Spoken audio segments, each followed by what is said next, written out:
вопрос Красовский Леонтий Александрович, пожалуйста. Здравствуйте, уважаемые коллеги. Но я все-таки хотел бы еще раз акцентировать и, наверное, Владимир Анатольевич, к вам обратиться. Почему все-таки сегодня на этой сессии мы рассматриваем вот эти кадровые вопросы? Но у нас же, вот, я очень рад, что многие коллеги сегодня проговорили все-таки о том, что у нас очень много животрепещущих вопросов. В том числе это и матери-одиночки. Почему мы о них не говорим? Почему бы нам сегодня вот на этой сессии не заслушать Министерство социальной защиты? Почему они не расскажут о реальном положении дел населения, о их пустых холодильниках? Многие депутаты, к которым сегодня семьи обращаются, им просто нечего есть. И они звонят вот в этот Добродом или еще в другие структуры. Им отвечают просто: извините, вы не попадаете в перечень лиц, которые нуждаются в поддержке.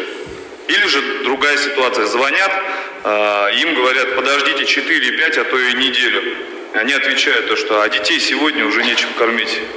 Неужели эти вопросы не заслуживают внимания? Вот мы сегодня озвучили, некоторые из коллег сегодня озвучили, но именно предметно мы сегодня обсуждаем. Но вместо этого мы вот поставили на повестку сессии сегодня обсуждение вот этих кадровых вопросов, да, кадровых вопросов Виктора Анатольевича Малышенко и Алзоева Егора Константиновича.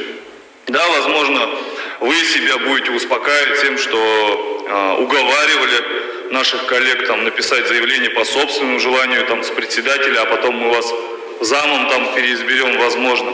Но, понимаете, это не благодетель, а это в очередной раз попытка выставить всех депутатов и вместе с ними тех избирателей, которые за них голосовали, дураками. Ведь подписывая заявление по собственному желанию, ты по сути признаешь вину, а соответственно признаешь вину тех людей, которые в тот день, 9 сентября, да, вышли на площадь Советов. Ведь вины-то здесь по сути никакой нету. Вот как мы можем наказывать или рассматривать человека, да, который в свободное от работы времени просто находился на площади Советов? Более того, я еще раз напоминаю, и многие из вас знают, Малышенко Виктор Анатольевич тогда находился в отпуске. Что же мы тогда? Давайте тогда всех депутатов, находящихся в отпуске, будем следить, как они себя потребно или непотребно ведут, там, отдыхая, там, допустим, где-то за границей, в Таиланде или еще где. Понимаете, то, что сегодня мы все вместе с вами здесь, уважаемые коллеги, наблюдаем, я считаю, что это просто очередной пример того, что у нас в нашей стране, в нашей республике Бурятия есть системный кризис. Есть кризис той политики, которую проводит правящий класс. Это, по сути дела, кадровый беспредел. Я считаю, что на этой сессии мы вообще этот вопрос должны снять раз и навсегда и больше не возвращаться к этому, а рассматривать реальные насущные проблемы. Так, вот такой вопрос уже задавался, я считаю, что на него ответил.